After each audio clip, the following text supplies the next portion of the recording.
श्री स्वामी समर्थ. जय जय स्वामी समर्थ. स्वामींचं नाव घेऊन मी आजच्या ह्या नवीन व्हिडिओला सुरुवात करते. अश्विन महिन्यातील कृष्ण पक्षातील चतुर्थी तिथीला संकष्टी चतुर्थी व्रत केली जाणार आहे. ऑक्टोबर महिन्याची ही चतुर्थी वक्रतुंड संकष्टी चतुर्थी म्हणून ओळखली जाईल. या चतुर्थीचे व्रत मुलांच्या दीर्घायुष्यासाठी आणि उत्तम आरोग्यासाठी ठेवले जाते. चतुर्थीच्या दिवशी गणेशाची आणि चंद्रदेवाची पूजाही केली जाते. पंचांगानुसार चतुर्थी तिथी 20 ऑक्टोबर रोजी सकाळी 6:46 प्रारंभ होईल, तर दुसऱ्या दिवशी म्हणजेच 21 ऑक्टोबर रोजी सकाळी 4:16 समाप्त होईल आणि संकष्टी चतुर्थीच्या दिवशी चंद्रोदय जो आहे तो 7:35 होणार आहे. अश्विन महिन्याच्या कृष्ण पक्षातील चतुर्थी तिथीला वीर्यान योग तयार होत आहे. याशिवाय या दिवशी शिववास योगही असेल. धार्मिक मान्यतेनुसार या योगात शिव कैलासात वास्तव्य करतात. या योगात गणेशाची आराधना करणे अत्यंत शुभ मानले जाते. संकष्टी चतुर्थीच्या दिवशी आपल्याला पूजा तर करायची, सेवा तर करायची, पण त्याचबरोबर काही विशेष उपायसुद्धा करायचे आहेत.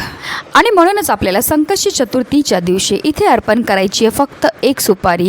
ही सुपारी अर्पण केल्यामुळे आपलं 7 पिढ्यांचं दारिद्र्य तर नष्ट होणारच आहे, पण आपली कितीही कठीणातील कठीण इच्छा असू दे तीसुद्धा साक्षात गणपती बाप्पा पूर्ण करतील. अतिशय प्रभावी असा हा उपाय आहे, ज्याबद्दल सविस्तर आणि महत्त्वाची माहिती मी तुम्हाला या व्हिडिओमध्ये देणार आहे.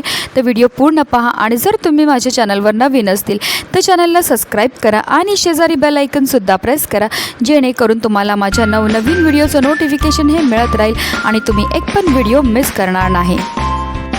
येत्या 20 ऑक्टोबर रोजी वक्रतुंड संकष्टी चतुर्थी आहे. करवा चौथ व्रत देखील याच तारखेला पाळलं जाईल. करवा चौथच्या दिवशी स्त्रिया आपल्या पतीच्या दीर्घायुष्यासाठी आणि उत्तम आरोग्यासाठी व्रत करतात. यालाच अखंड सौभाग्यवती व्रत असेही म्हणतात. भगवान शंकरासाठी करवा चौथचं व्रत माता पार्वतीने ठेवले होते असे म्हटले जाते. या दिवशी महिला चंद्र पाहून व्रत सोडतात आणि म्हणूनच आपल्याला या दिवशी सकाळी ब्रह्ममुहूर्तावर उठायचं आहे आणि स्नान करायचे. स्नान केल्यानंतर तुम्हाला जर शक्य असेल तर लाल किंवा पिवळ्या रंगाचे वस्त्र हे परिधान करायचे आहेत. त्यानंतर आपल्याला व्रताचा संकल्प हा करायचा आहे आणि विधिवत गणपती बाप्पांची पूजाही करायची. सर्वप्रथम आपल्याला देवघरामध्ये दिवा हा प्रज्वलित करून घ्यायचा आहे, कारण कोणतीही सेवा किंवा कोणताही उपाय जो आहे तो आपल्याला अग्नीच्या साक्षीने करायचा आहे. त्यानंतर गणपती बाप्पांच्या मूर्तीला आपल्याला एका तामणामध्ये घ्यायचं आहे. त्यांना तुम्ही जलाभिषेक करू शकतात किंवा तुम्ही पंचामृताने अभिषेक करू शकतात. 11 पळी पाणी आपल्याला गणपती बाप्पांवर अर्पण करायचं आहे.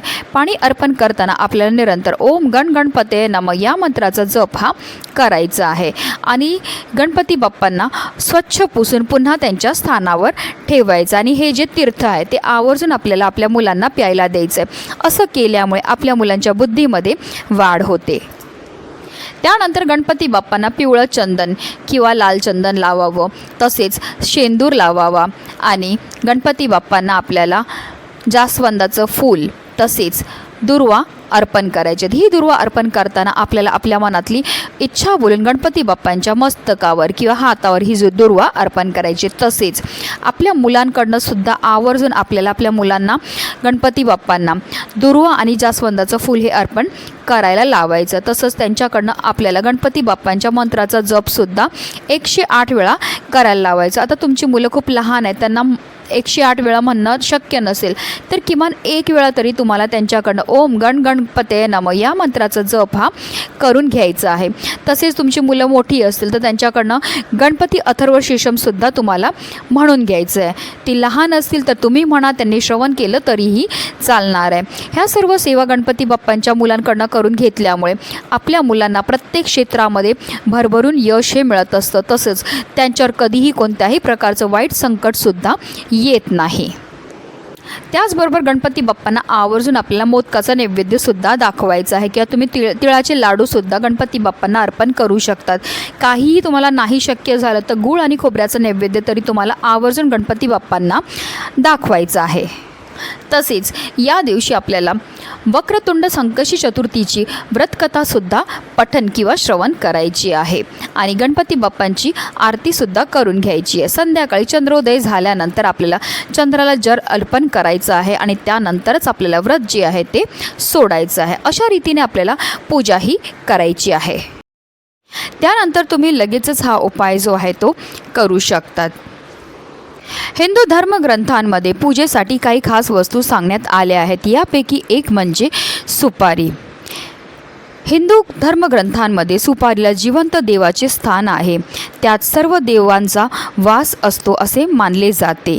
यामुळेच आपण कोणत्याही देवतेचे आवाहन करत असल्यास आणि त्यांची मूर्ती आपल्याकडे नसेल तर त्याच्या जागी एक सुपारी ही ठेवली जाते. सुपारी ही गणपती बाप्पांना अतिशय प्रिय आहे आणि संकष्टी चतुर्थीच्या दिवशी जर आपण सुपारीपासून काही उपाय केले तर त्यामुळे आपल्या जीवनामध्ये असणारी आर्थिक समस्या तसेच इच्छापूर्ती होते असं म्हटलं जातं. आणि म्हणूनच आपल्याला ह्या उपायाकरता एक सुपारी ही लागणार आहे. जी सुपारी आपण घ्यायची आहे ती व्यवस्थित पाहून घ्यायची. ती अखंड असावी, कुठे तुटलेली फुटलेली किंवा खराब झालेली नसावी. तसेच अगोदर पूजेमध्ये वापरलेली सुपारीसुद्धा आपल्याला ह्या उपायाकरता घेता येणार नाही. ह्या सुपारी जी घेणार आहे ती आपल्याला नवीनच घ्यायची आहे. आता आपल्याला एक तामण घ्यायचं आहे. तामणामध्ये आपल्याला ह्या सुपारीला ठेवायचं आहे आणि ह्या सुपारीवर आपल्याला 11 पळी पाणी हे अर्पण करायचं. प्रत्येक पळी पाणी अर्पण करताना ओम श्री विघ्नहर्ताय नमः या मंत्राचा जप करत करत जलाभिषेक हा करून घ्यायचा आहे. त्यानंतर आपल्याला सुपारीला स्वच्छ पुसून घ्यायचं आहे. तसेच आपल्याला एक लाल रंगाचा कपडासुद्धा घ्यायचा आणि हा कपडा आपल्याला आपल्या देवघरामध्ये असणाऱ्या गणपती बाप्पांसमोर ठेवायचा आहे. त्यानंतर आपल्याला देवघरामध्ये आसन घेऊन बसायचं आहे. ही जी सुपारी आहे ती आपल्या उजव्या हातामध्ये आपल्याला घ्यायची आहे आणि आपल्याला काही सेवा ह्या करायच्या आहेत. आपल्याला एक माळ गणपती बाप्पांचं नामस्मरण करायचं आहे. तुम्हाला जो पण गणपती बाप्पांचा मंत्र येतो त्याचा जप हा करायचा. जसं की तुम्ही ओम श्री विघ्नहर्ताय नमः किंवा ओम गणपते नमः या मंत्राचा जप हा 108 वेळा करायचा आहे. तसेच आपल्याला 11 वेळा गणपती अथर्व शीर्षमचं पठणसुद्धा करायचं आहे. 11 वेळा गणपती अथर्व शीर्षमचं पठण करून झाल्यानंतर आपल्याला 1 वेळा फलश्रुतीचं पठणसुद्धा करायचं आहे. फलश्रुतीचं पठण केल्यामुळे आपल्याला केलेल्या सेवेचं त्वरित फळ हे प्राप्त होत असतं. ह्या दोन्ही अतिशय उच्च कोटीच्या सेवा आहेत. ह्या सेवा केल्यामुळे आपल्यावर फारच लवकर गणपती बाप्पा हे प्रसन्न होतात. आता ह्या सुपारीवर ह्या सेवा केल्यामुळे ही सुपारी जी आहे ती अभिमंत्रित होते आणि ही अभिमंत्रित सुपारी जी आहे ती आपल्याला गणपती बाप्पांसमोर जो आपण लाल रंगाचा कपडा ठेवला आहे त्यावर ठेवायची आहे. आता ह्या सुपारीला आपल्याला चंदनाने एक टिळा लावून घ्यायचा आहे. थोड्याशा अक्षता अर्पण करायचे आहेत आणि त्या लाल रंगामध्ये त्या सुपारीला बांधून एक पोटली ही तयार करायची. ही पोटली संपूर्ण दिवसभर आपल्याला गणपती बाप्पांच्या चरणाजवळच ठेवायची आहे.